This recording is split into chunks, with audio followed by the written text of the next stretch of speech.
ఏపీలో ఎమ్మెల్సీల jumping political heat పెంచింది. శాసన మండలి వేదికగా ప్రభుత్వంపై విమర్శలు గుప్పిస్తున్న వైసీపీకి గట్టి ఎదురుదెబ్బ తగిలింది. ఆ పార్టీకి చెందిన ముగ్గురు ఎమ్మెల్సీలు చంద్రబాబు సమక్షంలో టీడీపీలో చేరారు. కర్రి పద్మశ్రీ, మర్రి రాజశేఖర్, బల్లి కళ్యాణ్ చక్రవర్తి ముగ్గురు ఇప్పటికే ఎమ్మెల్సీ పదవులకు రాజీనామా చేశారు. ఇక తాజాగా పసుపు కండువాలు కప్పుకోవడంతో ఏపీ పాలిటిక్స్ ఆసక్తికరంగా మారాయి.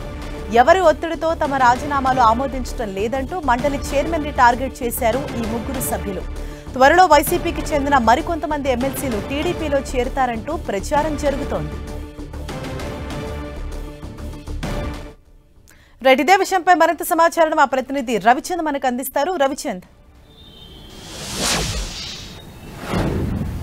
ఆంధ్రప్రదేశ్ శాసన మండలి రాజకీయాలు ఆసక్తి గొలుపుతున్నాయి. ఎందుకంటే గత 13 నెలల నుంచి కూడా వైసీపీలో ఇమడలేక టీడీపీ పంచన కొంతమంది ఎమ్మెల్సీలు చేరాలని చూస్తున్నారు. కానీ కౌన్సిల్ చైర్మన్ వారి రాజీనామాను ఆమోదించట్లేదు. వీరిలో చూసుకుంటే కనుక మొత్తం వివిధ పార్టీల్లో ఇప్పటికే కండవాలు కప్పుకున్నారు. మొత్తం 6 ఎమ్మెల్సీలు ఇప్పుడు వరకు కూడా వివిధ పార్టీల్లో చేరిన పరిస్థితుంది.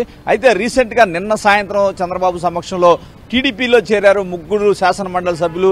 వీరంతా కూడా గత 13 నెలల నుంచి కూడా తమ రాజీనామాలు ఆమోదించాలంటూ ప్రజాస్వామ్య పద్ధతిలో స్పీకర్ ఫార్మేట్లోనే రాజీనామా చేసి కౌన్సిల్ చైర్మన్పై ఒత్తిడి తీసుకొస్తున్నారు. అయితే వీరిలో కొంతమంది శాసన మండలిలో కూడా తమ నిరసన కూడా తెలిపిన పరిస్థితి మనం చూసాం.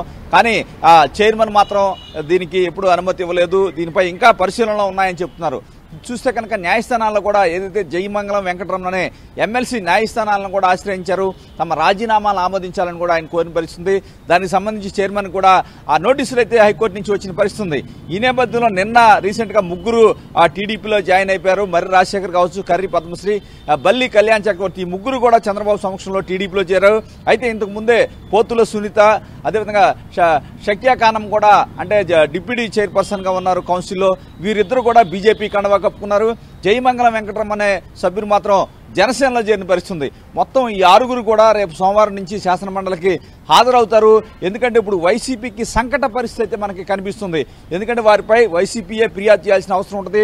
ఎందుకంటే సభలోనే ఆయా పార్టీల కండవాలతో వారు కనుక తమ సభ్యులు కూర్చుంటే వారికి ఇబ్బందికర పరిస్థితులు అయితే ఎదురయ్యే అవకాశం ఉంది. దీనికి సంబంధించి వైసీపీ స్పీకర్ కి చైర్మన్ కి ఫిర్యాదు చేస్తుందా, ఫిరాయింపు నిరోధక చట్టం వర్తింపు చేయమని అడుగుతుందా లేదా అనేది చూడాల్సిన అవసరం ఉంది. ఇప్పటికే రాజీనామాలు సమర్పించారు. ఎట్టి పరిస్థితుల్లో కూడా మన రాజీనామాలని ఇప్పటికైనా ఆమోదిస్తారా లేదని చెప్పి ఈ సభ్యులైతే డిమాండ్ చేస్తూ ఉన్నారు.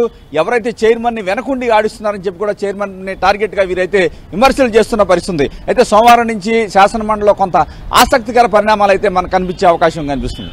థాంక్యూ రవిచంద్.